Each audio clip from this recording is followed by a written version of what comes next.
అందరికీ నమస్కారం అండి. స్వాగతం సుస్వాగతం మన ఛానల్కి.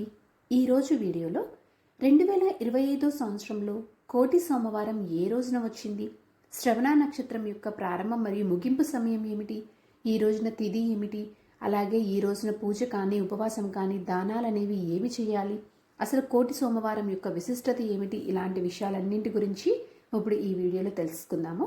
వీడియోని స్కిప్ చేయకుండా చూడడానికి ప్రయత్నం చేయండి. కార్తీక మాసంలో శివారాధన విశేషంగా చేస్తూ ఉంటారు. ముఖ్యంగా ఈ మాసంలో సోమవారాలకు ఎంతో విశిష్టత ఉంది. అసలు కోటి సోమవారం అంటే ఏమిటి అనే విషయం గురించి తెలుసుకుందాము. కోటి సోమవారం అంటే సోమవారం వచ్చిన రోజునే పిలుస్తారని చాలామంది భావిస్తూ ఉంటారు. కానీ అది చాలా అరుదుగా మాత్రమే వస్తుంది. అలా కార్తీక మాసంలో శ్రవణ నక్షత్రంతో కూడి వచ్చినటువంటి రోజున కోటి సోమవారంగా పరిగణిస్తారు. కోటి సోమవారము కార్తీక సోమవారం కలిసి వస్తే ఆ రోజు మరింత విశేషమని పండితులు తెలియజేస్తున్నారు. కానీ ఇది చాలా అరుదుగా మాత్రమే వస్తూ ఉంటుంది.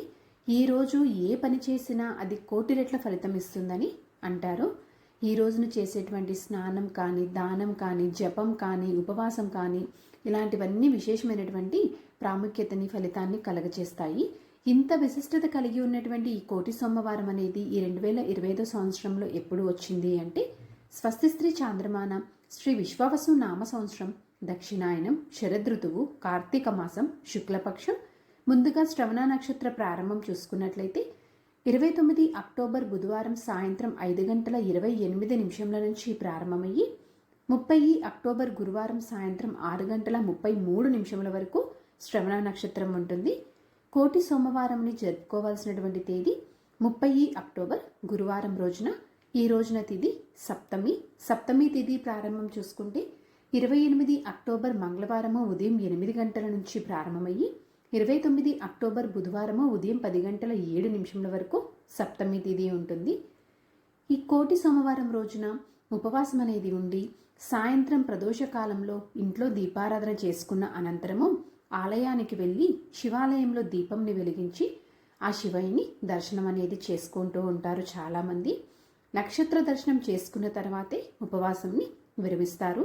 ఇలా చేయడం వలన కోటి సోమవారాల ఉపవాసం ఉన్నటువంటి ఫలితం దక్కుతుంది. ఈ ఒక్కరోజు నాడు చేయడం వలన పూజ చేసేటప్పుడు ఓం నమశివాయ అనే పంచాక్షరి మంత్రాన్ని తప్పనిసరిగా పఠించాలి. కోటి సోమవారం పూజ చేస్తే శాంతి, ఆనందం, ఐశ్వర్యం లభిస్తాయని భక్తులు విశ్వసిస్తారు. ఈ కోటి సోమవారం రోజు ఉపవాసం చేస్తే శతకోటి పాపాలు తొలగిపోతాయని భక్తుల యొక్క ప్రగాఢ నమ్మకము. అలాగే ఈ రోజున శ్రీ మహావిష్ణువుని కూడా పూజిస్తారు. సాలగ్రామ రూపంలో ఉన్న విష్ణువుని ఆరాధిస్తారు. ఈరోజు సాలగ్రామాలను పూజించి బ్రాహ్మణులకు దానం చేయడం వలన విశేషమైనటువంటి పుణ్యం లభిస్తుంది. ఈ రోజున సత్యనారాయణ స్వామి వ్రతాన్ని కూడా కొంతమంది నోచుకుంటూ ఉంటారు. ఇలా చేయడం వలన ఐశ్వర్యం లభిస్తుంది అని పురాణాలు తెలియజేస్తున్నాయి. కోటి సోమవారము ఆధ్యాత్మిక పరంగా చాలా పవిత్రంగా భావిస్తారు. ఈరోజు ఉపవాసం ఉంటే శివకేశవుల ఆశీర్వాదం లభిస్తుందని భక్తులు యొక్క నమ్మకము. ఈరోజు చాలామంది వనభోజనాలు కూడా చేస్తూ ఉంటారు. ముఖ్యంగా కోటి సోమవారం రోజున ఉసిరి చెట్టు కింద కుటుంబ సభ్యులు, బంధువులు, స్నేహితులతో కలిసి అందరూ ఆనందంగా వనభోజనాలు అనేవి ఆచరిస్తారు. సో ఇదండి ఈరోజు వీడియో. ఈ వీడియో మీకు తప్పకుండా ఎంతో కొంత ఉపయోగపడుతుందని అనుకుంటున్నానండి. ఇంకొక మంచి వీడియోతోటి మిమ్మల్ని మళ్ళీ కలుస్తాను. ధన్యవాదములు. సర్వేజన సుఖినో భవంతు. జై శ్రీమన్నారాయణ.